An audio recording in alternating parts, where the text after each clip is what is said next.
Semua kita maklum di dalam segala keadaan kita hidup dunia dan di dalam masalah agama, dia ada yang mendakwa, ada orang panggil sahibul yad, ada mudda'i. Begitu keadaan dia. Mana ada tuai yang jadi tuai yang sebenar, ada yang mendakwa.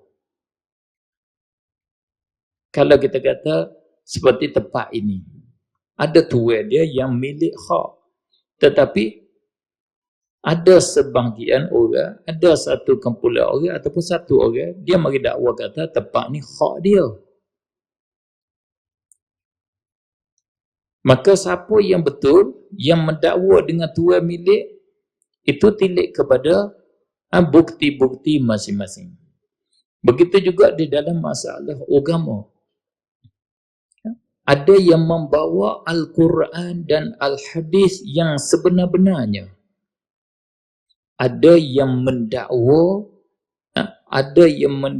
kata dia yang membawa Al-Quran, dia membawa hadis sebenar-benarnya. Di sinilah yang saya kata tadi, kita kena belajar dengan turun dengan secara mendalam, dengan secara betul-betul untuk kita nak kenal, untuk kita nak tahu siapakah yang mendakwa, siapakah yang ada hujah, siapakah yang jadi tuai hak sebenar-benarnya. Yang jadi tuai yang bawa Al-Quran dan Al-Hadis sebenar-benarnya. Itu yang sangat-sangat penting. Kita kena tahu dia hari ni. Kerana pendakwa tu ramah. Yang mendakwa kata, akulah yang bawa agama yang sebenar. Dengan sebab akulah yang berdasar kepada Al-Quran dan Al-Hadis. Dan kembali kepada as-salafus salih, ikut salaf yang soleh. Dengan dakwah inilah banyak tertipu. Dengan sebab apa kita tertipu? Dengan sebab kita tidak ada maklumat, tidak ada ilmu, pengalaman yang tinggi, yang banyak sikit. Tabiat kita, lumrah bagi kita, kebiasaan kita, bila orang yang lebih cerdik sikit pada kita bawa hujah-hujah di depan kita ataupun buat keterangan di depan kita, kita tak sampai dah nak fikir apa yang dia sampai, kita mudah terima, kita mudah ikut. Kerana kita mudah percaya, taruh thiqah kepada orang-orang yang kita sangka kata orang ni orang yang thiqah. Tetapi pada hakikat hak sungguh, diri perkara hak sungguh berbeza jauh, sangat-sangat jauh. Saya angkat contoh mudah-mudah supaya ini sebagai jadi risalah, sebagai jadi modal asasi bagi kita orang awam. Kalau ada dalam ramai-ramai ni orang awam betul-betul, orang tak pandai baca Al-Quran, tak pandai baca hadis, tak faham kaedah ilmu, mudah-mudah saja buat tali ukur hak mudah dulu, hak senang-senang. Macam mana? Iaitu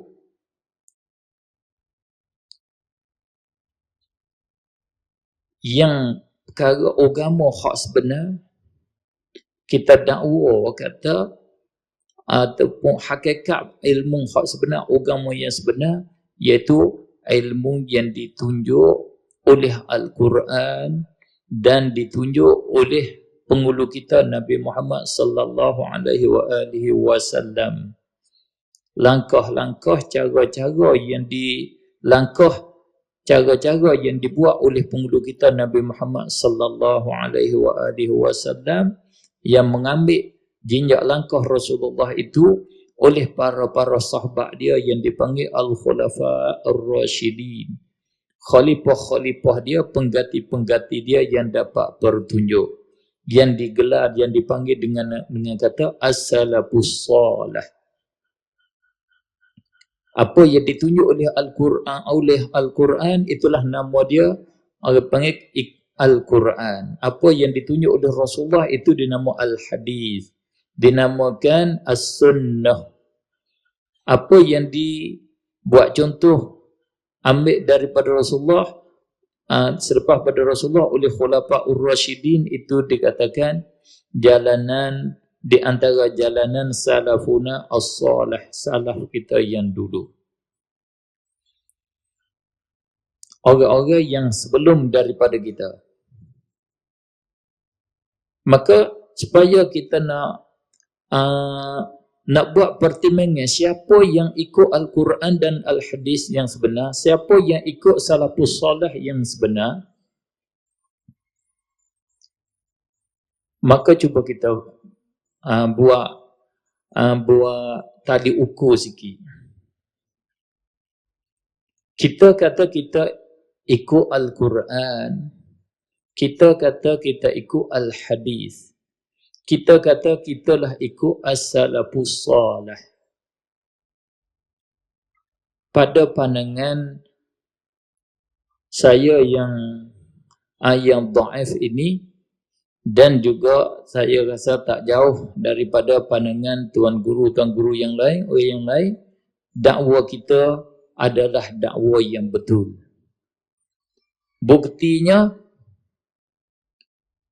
Bukti dakwah kita yang betul iaitu kita mengikut betul-betul orang yang terdulu daripada kita yang berdasar kepada Al-Quran dan Al-Hadis, iaitu kita mengikut imam kita Asy-Syafi'i radhiyallahu ta'ala wa nafa'ana bih. Kita ikut imam kita Syafi'i, mudah-mudah ini sebagai cara bodoh-bodoh, cara toho-toho. Berarti kita ikut salafuna as-salih, salaf kita yang terdulu, kerana tidak ada khilaf. Kata imam kita Asy-Syafi'i radhiyallahu anhu daripada as-salafus salih, daripada orang salaf, orang yang di dalam kurun yang kedua. Artinya kita dakwa kata kita ikut salaf, ya betul, kerana kita ikut imam kita Syafi'i. Orang yang mendakwa dia ikut salaf, ikut Al-Quran dan Hadis, ikut salaf, dia ikut Imam Malik, itu adalah betul. Kerana Imam Malik salah satu daripada orang salaf. Tetapi sekumpulan daripada kita kata dia dakwa ikut Al-Quran dan Hadis dan ikut salaf, dia kata tak boleh kita nak ikut mazhab. Tak boleh kita nak ikut mazhab Syafi'i, mazhab Imam Malik, mazhab Abu Hanifah, mazhab Imam Ahmad. Tak boleh. Ini satu bukti kata tak betul dakwa dia. Sebab dakwa dia bahkan orang yang dakwa begini, dia menamakan diri dia, melabelkan diri dia, kata dia salafi. Dia salafiyah, orang yang mengikut salaf. Tiba-tiba dia inti ikut Imam Syafi'i, dia inti ikut Imam Abu Hanifah, dia inti ikut Imam Malik. Macam mana dia kata dia salafi? Ini kita dapat jelas bahawa tak betul dakwa dia kata dia salafi. Tak betul. Kalau betul dia dakwa kata dia salafi, memang dia tak boleh inti orang ikut Syafi'i. Kita sebenar-benar salafi, kerana kita yang ikut orang salaf. Itu satu segi. Di satu segi yang lain, iaitu ditajuk ikut Al-Quran dan Al-Hadis.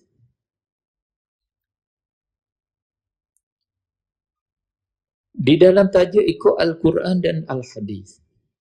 Kalaulah kita kata, kita tak boleh ikut Imam Syafi'i misalnya, berartinya kita tuduh, kita tuhmah bahwasanya Imam Syafi'i radhiyallahu anhu tidak berdasar, tidak berunsur hukum-hukum hakam yang diambil olehnya, yang dipaham olehnya, tidak kembali kepada Al-Quran, tidak kembali kepada Al-Hadis.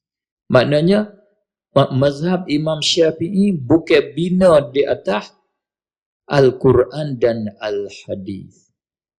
Ini memang jauh.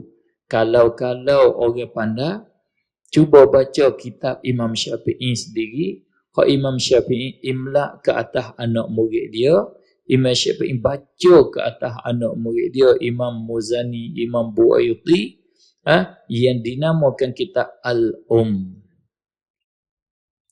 Di sana kalau kita baca kitab Imam Syafi'i Al-Um dan cukup dengan kita baca dengan dan kitab Ar-Risalah dia, ataupun tambah satu lagi Musnad bagi Imam Syafi'i, kita nyata bahawasanya Imam Syafi'i radhiyallahu anhu dia berdasar kepada Al-Quran dan Al-Hadis.